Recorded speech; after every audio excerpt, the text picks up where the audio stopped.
como el resumen de Alerta Máxima está haciendo furor en las visualizaciones del canal, no me quedó otra alternativa, así que como dice Disney, vamos a meterle una secuela. Por eso hoy, en Resumímela, Alerta Máxima, parte 2.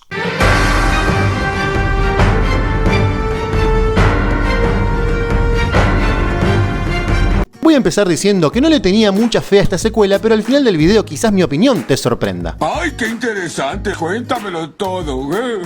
Esta increíble historia comienza, vaya a saber unos cuantos años después de la primera, y si querés alguna referencia en esta peli del barco de la 1, bueno, olvídate, solo vamos a ver algunos personajes repetidos y no más que eso. Bueno.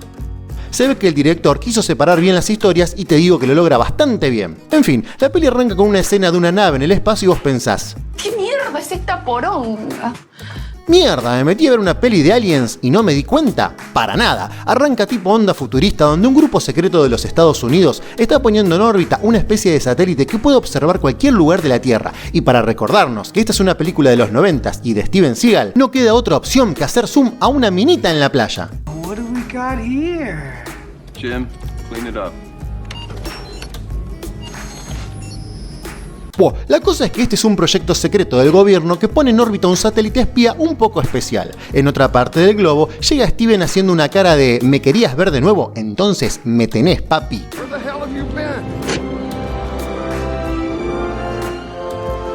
La cosa es que en la otra peli el personaje de Steven estuvo muy poco desarrollado, así que para esta secuela le metemos un hermano salido de la nada y para meterle el re drama lo matamos.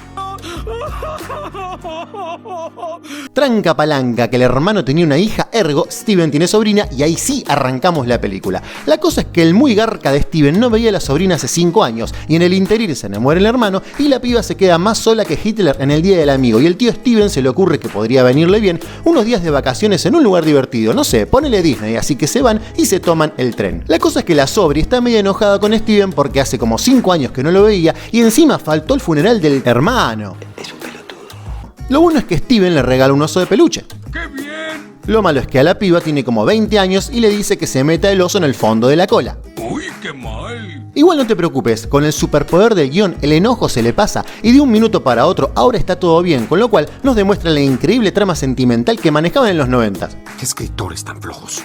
La falta de guión me estaba poniendo un poco nervioso, pero agárrate porque acá se arma la gorda.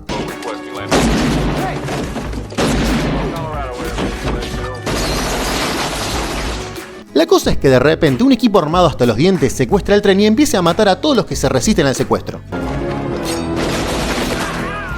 ¿Qué pasó? Bueno, la cosa es que justo en el mismo tren que se había tomado Steven iba una pareja de militares que estaba involucrada en el proyecto del satélite en el aire y ellos son claves para poder acceder al sistema y manipular el satélite porque solo ellos saben los códigos de acceso. ¿Y por qué estas dos personas que son altamente importantes para el gobierno están juntas en el mismo tren? Bueno, básicamente porque estaban más calientes que negra en un baile y se escaparon a escondidas para poder disfrutar de un buen revolcón. La cosa es que cuando estaban en el mejor momento le cortan el polvo y los secuestradores le empiezan a pedir amablemente los códigos de acceso al satélite. The fluid comes to a boil and the eyeball itself explodes. ¿Por qué pasa todo esto? Bueno, la cosa es así. Resulta que el satélite no es tan inocente como parecía. Resulta que además de poder utilizar el servicio de Google Earth para ver cualquier parte del planeta, también puede tirar una especie de rayo destructor tipo Star Wars, por lo que puede matar o destruir lo que se le cante desde el espacio. ¡A la pelota! La cosa es que el tipo que creó este prototipo fue despedido porque estaba medio loco y claro, estaba medio loco pero bien que los yankees le robaron la idea, así que muy pero muy enojado contrató a un canoso con cara de malo y al malo de la máscara es el de la máscara, ¿no? Porque se reparece. No sé si es, déjamelo en los comentarios, pero no te olvides de suscribirte al canal porque no te cuesta nada. ¡Por favor! Sigo, la cosa es que contrató a todos estos malosos para secuestrar el tren, obtener los códigos y con una notebook última generación de los 90 poder controlar el satélite y amenazar con destruir el Pentágono que aparentemente tiene un centro de tipo nuclear. Un momento. Es el mismo guión de la peli anterior pero le cambiaron los detalles. ¿Cómo qué? El barco se transformó en un tren, los misiles nucleares son el Pentágono, el traidor es un ex empleado del gobierno, volvieron a secuestrar un medio de transporte al personaje femenino que estaba re bueno. Lo cambiaron por una sobrina. ¡Pero qué hijos de puta! ¿Eres cruel? Bueno, como ya tenía los códigos, el loco maloso decidió dejar bajar del tren a los dos empleados calientes del gobierno. Ya con el control del satélite, el loco malo se comunica con los militares para decirles que va a hacer mierda el Pentágono y de paso empieza a vender por internet sus servicios. We have our investors on the line. Clients from Asia and the Middle East standing by, sir. Un multimillonario lo contrata para hacer bosta el avión donde viajaba su mujer. Hay que tener un montón de guita para poder matar a tu mujer de una forma tan extravagante, ¿no? No cabe duda que es un estúpido. Seguramente estarás pensando por qué no lo rastrean y le meten un misil por la cola. Bueno, en esta explicación te voy a decir por qué, pero no solo eso, te voy a explicar el nombre de la peli. La cosa es que el tren, al estar viajando, dificulta aparentemente que pueda ser fácilmente rastreado, además de poner ubicaciones falsas. Pero viste que el título de la peli es Alerta Máxima Territorio Oscuro. Bueno, la cosa es que hay una parte del recorrido del tren que pasa por una zona que no tiene ningún tipo de señal o comunicación y que se llama por esa razón Territorio Oscuro. Y esa es toda la razón de por qué esta peli se llama así. Bueno, la cosa es que los ladrones tenían todo fríamente calculado, pero no contaban con que arriba del tren estaba Steven Seagal preparado para hacerlos pelota.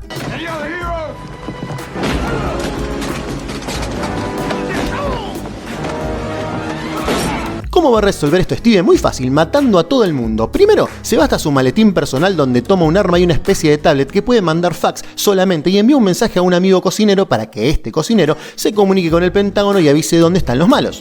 Yo tardo un día entero para comunicarme con el servicio de cable para quejarme, pero resulta que el cocinero marca un número de teléfono y ya. Una vez enviado el mensaje, se dispone a salvar a los pasajeros y a su sobrina, que si te olvidaste de ella es porque realmente no tiene mucha importancia para la trama, y con toda la furia mata por acá, mata por allá, hasta que de repente aparece una minita y le mete un tiro cerca del corazón.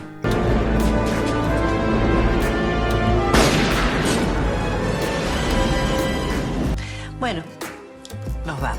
Pero pará, que esta es una peli de Steven Seagal, el disparo es decorativo, la cosa es que la bala no parece haberle hecho nada a Steven, así que la matanza continúa.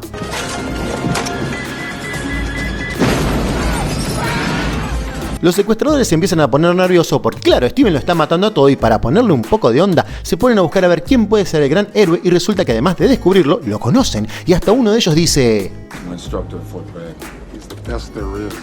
Ya sabiendo quién es y como la lista de pasajeros decía +1, los secuestradores deciden buscar a ese acompañante que sería la sobrina y como el guión lo ameritaba y sabiendo que Steven pertenecía a la Guardia Naval o algo así, la muy pelotuda no tiene mejor idea que ponerle cara de loca a los secuestradores y dejarse la cruz naval puesta en el cuello para que pudieran identificarla y de paso meter un diálogo en la película. What's your name?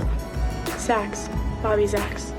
Ya veo por qué la echaron de Grey's Anatomy. Ya con la sobrina de Steven capturada, con el loco manejando el satélite a punto de destruir el Pentágono y Steven recaliente porque le ataron la soga del cuello, es momento de empezar la pelea final. En este momento pienso, aparecen dos tipos grosos, entrenados, la pelea va a estar recopada.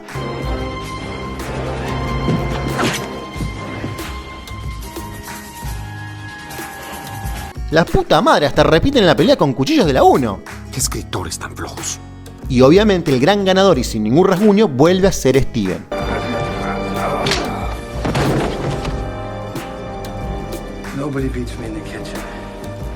Y seguramente te preguntarás qué pasó con el de la máscara que además dijo que lo conocía. Bueno, se ve que no lo reconoció.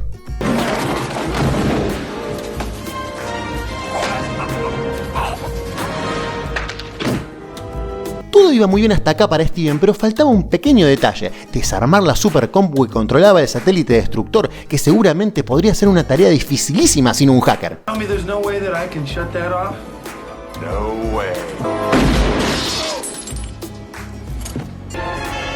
Qué gran manera de resolver un terrible dilema. Un aplauso para el director. Y para darle un final terriblemente épico, vamos a hacer que el tren choque contra otro tren lleno de gasolina, que explote toda la mierda y que Steven se escape en el último minuto quedando como el superhéroe más grande de todos los tiempos, incluso que Iron Man.